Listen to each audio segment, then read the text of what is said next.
ये कहानी है आरब की, एक ऐसे बच्चे की जो अपनी दादी की कहानियों का सिर्फ शौकीन नहीं दीवाना था। बचपन के वो लम्हे जब हर रात दादी के साथ बैठकर उनकी पुरानी कहानियों में खो जाता, जैसे उसका अपना एक अलग ही जहां था। लेकिन फिर एक दिन पापा के ट्रांसफर के साथ जिंदगी का रुख बदल गया। दिल्ली की शोर में अब वो दादी से बहुत दूर आ गया था, लेकिन उसका दिल और दिमाग अभी भी दादी के पास ही था। स्कूल के दोस्तों को जब वो दादी की कहानियां सुनाता तो जैसे सब उसके साथ उस कहानी के जादुई दुनिया में खो जाते। धीरे धीरे उसके दोस्त भी उस कहानी के दीवाने बन गए। अब सबका एक ही सपना था, एक बार दादी के साथ उन कहानियों को जीना। और फिर वो दिन आया, छुट्टियों का दिन। आरब ने अपने दोस्तों को मना लिया और सब चल दिए तुम्बाड की तरफ, उस गाँव में जहाँ दादी अपनी पुरानी कहानियों के साथ उनका इंतजार कर रही थी। लेकिन तुम्बाड सिर्फ एक गाँव नहीं बल्कि राजा और अंधेरों का एक गहरा खजाना था। और जब रात हुई सब बच्चे दादी के कमरे में इकट्ठा हुए।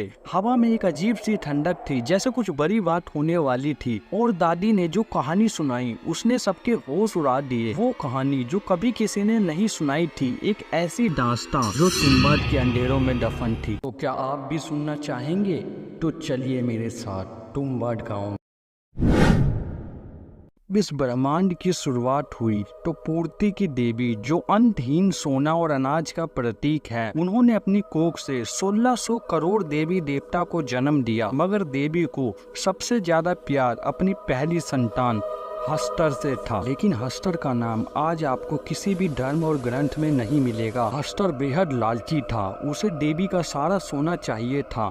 सोना तो उसने अपनी मनमानी से उठा लिया, लेकिन जब वो अनाज की तरफ बढ़ा तो बाकी देवी देवता ने उस पर वार करना शुरू कर दिया।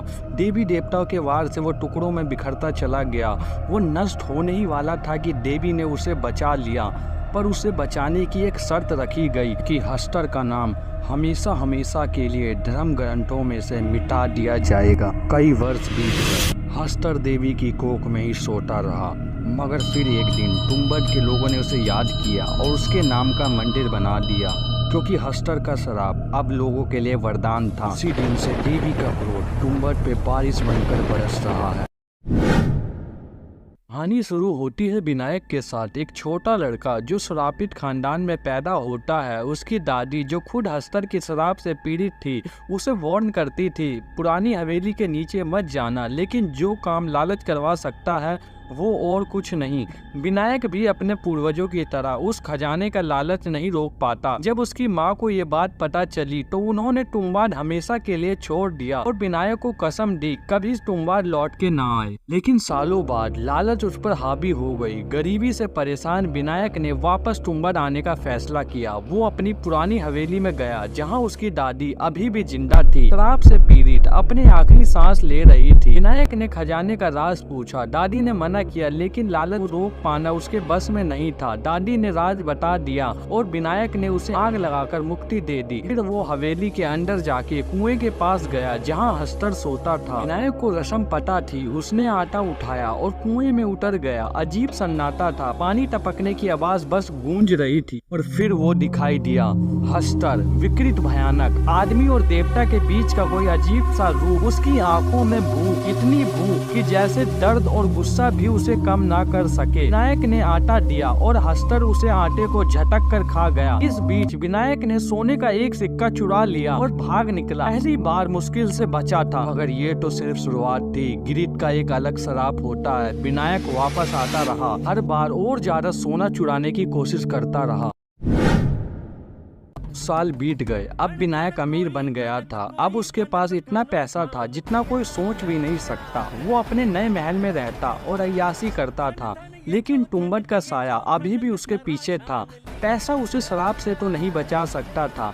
अब वो अपने बेटे को भी इसी रस्म को सिखाने लगता है, उसे भी इसी दरिया में घींचता है जिसमें वो खुद बंधा है। लेकिन तुम्बाड का शराब अपना बदला तो जरूर लेगा। अपनी आखिरी यात्रा में विनायक का लालच एक शैतान बन गया है। अब उसे सिर्फ एक सिक्का नहीं, पूरा खजाना चाहिए। उसका प्लान एक पागलपन था, हस्तर का सारा सोना चुराना। लेकिन वो हस्तर को पूरी तरह से जानते कहाँ थे। इस बार दोनों बाप बेटे ज्यादा आटा ले गए कि उन्हें ज्यादा समय मिल जाए हस्तर का सारा सोना लेने के लिए। जब वो दोनों दोनों कुएं में घुसकर नीचे गए तो उन्होंने देखा कि इस बार एक नहीं बहुत सारे हस्तर थे और उनको देखने से ही लग रहा था कि वो बहुत सालों के भूखे हैं। उनकी आंखें इस बात का संदेश दे रही थी कि आज कुछ गलत होने वाला था, क्योंकि सारे हस्तर बेचैन थे। उनके इंतजार में सारे हस्तरों ने अपना प्रकोप दिखाना शुरू किया। फिर एक एक करके विनायक को नोच कर मार डाला, मगर विनायक ने अपने बेटे को बचा लिया और अब उसका बेटा कुएं से बाहर निकल जाता है। पर अपने पिता की दर्दनाक हालत देखकर और उसी पुरानी हवेली में विनायक की चिता जला देता है। लड़के ने तुम्बट को हमेशा के लिए छोड़ दिया, लेकिन वो गाँव,